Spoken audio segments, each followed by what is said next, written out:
આપણી આસપાસની દુનિયા કોડ અને શોર્ટકટ્સથી ભરેલી છે.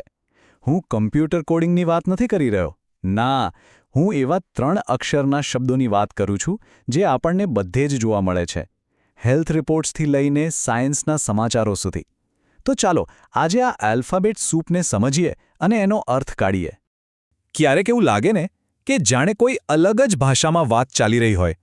જો હા, તો તમે એકલા નથી.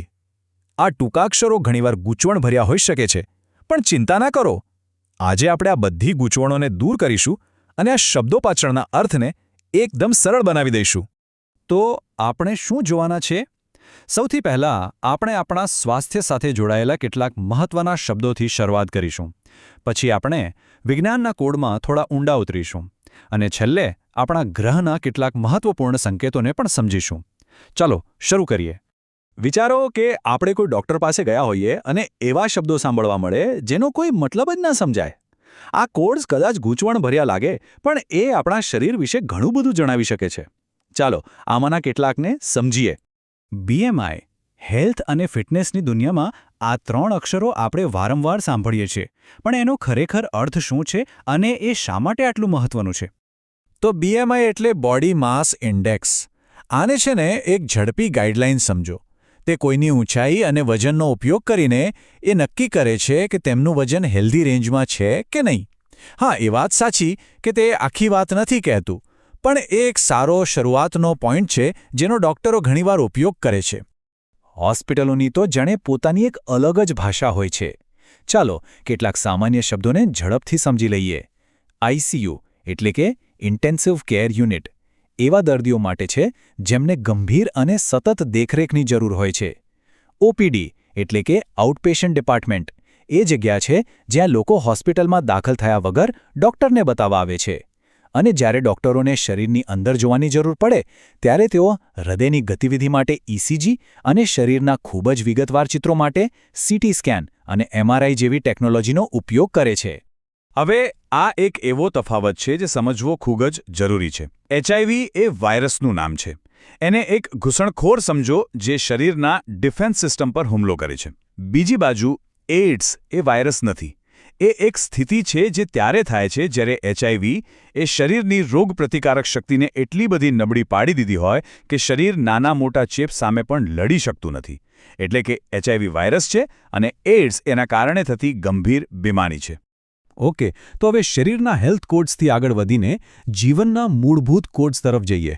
એ સૂચનાઓ જે આપણે કોણ છીએ તે બનાવે છે, અને એ કોડ્સ જે આપણને આ વિશાળ બ્રહ્માંડને સમજવામાં મદદ કરે છે. આ કદાચ વિજ્ઞાનનો સૌથી ફેમસ શોર્ટકટ છે. આપણે બધાએ સાંભળ્યું છે જીવનનો બ્લુપ્રિન્ટ. પણ શું આપણે એનું આખું જટિલ નામ જાણીએ છીએ? DNA એટલે કે ડીઓક્સીરાઇબોન્યુક્લિક એસિડ. આને એક વિશાળ ઇન્સ્ટ્રક્શન મેન્યુઅલ તરીકે વિચારો. આ પુસ્તકમાં દરેક જીવંત વસ્તુ, પછી એ માણસ હોય, હાથી હોય કે ગુલાબનો છોડ, તેને બનાવવા અને ચલાવવા માટેની બધી જ માહિતી કોડ કરેલી હોય છે. પણ DNA એકલું કામ નથી કરતું. જો DNA માસ્ટર પ્લાન છે, તો RNA એક મેસેન્જર છે જે એ પ્લાનના નાના નાના ભાગોને કોષના બીજા હિસ્સાઓ સુધી પહોંચાડે છે. અને ATP એ તો ફ્યુઅલ છે, એનર્જી છે જે આખી સિસ્ટમને ચલાવે છે. આ ત્રણેય એક ટીમની જેમ કામ કરીને જીવનનું એન્જિન ચલાવે છે. 1958 આ એક ખૂબ જ મહત્વનું વર્ષ હતું. આ એ વર્ષ હતું જ્યારે માનવજાતે તારાઓ તરફ જોઈને અવકાશ સંશોધન માટે એક નવી મહત્વાકાંક્ષી સંસ્થા બનાવી. આ શોર્ટકટ્સ માત્ર નામ નથી, પણ એ મહત્વાકાંક્ષાના પ્રતીકો છે. નાસા, જે અમેરિકાની સ્પેસ એજન્સી છે, અને ISRO, જે યુરોપની સ્પેસ એજન્સીની પૂર્વજ હતી, એ બંને માનવજાતની શોધખોળની અનંત ઈચ્છા દર્શાવે છે. હવે ચાલો આપણા ઘર એટલે કે આપણા ગ્રહના સ્વાસ્થ્ય અને આપણે દરરોજ જે ઊર્જા વાપરીએ છીએ તેના પર ધ્યાન આપીએ. આ એવા સંક્ષેપો છે જે આપણા બધાના જીવન પર સીધી અસર કરે છે. આ 3 સંક્ષેપો આપણા ગ્રહના સ્વાસ્થ્યની આખી વાર્તા કહે છે. CFC, જે જૂના ફ્રિજમાં વપરાતું હતું, તેણે આપણા ઓઝોન લેયરને નુકસાન પહોંચાડ્યું.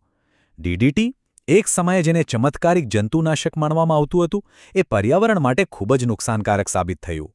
અને BOD, તે આપણને કહે છે કે આપણી નદીઓ અને તળાવો કેટલા સ્વચ્છ કે પ્રદૂષિત છે.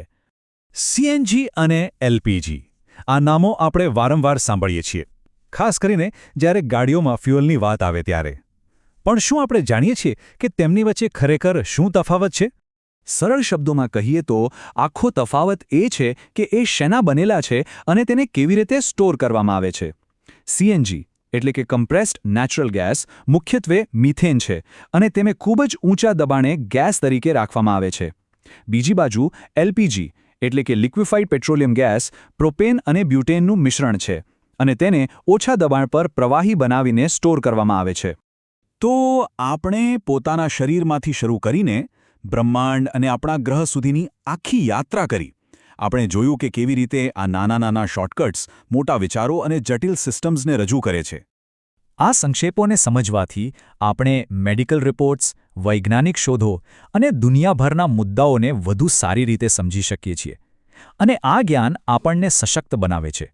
આ માત્ર અક્ષરો નથી, આ આપણી આસપાસની દુનિયાને સમજવાની ચાવી છે. અને આ બધી વાત આપણને એક મોટા સવાલ પર લાવીને મૂકે છે. આ શોર્ટકટ્સ આપણો સમય તો બચાવે છે, પણ શું તેના કારણે આપણે કોઈ ઊંડી સમજણ ગુમાવી રહ્યા છીએ? ઝડપ અને ઊંડાણ વચ્ચે સાચું સંતુલન કેવી રીતે શોધવું તે એક વિચારવા જેવો પ્રશ્ન છે.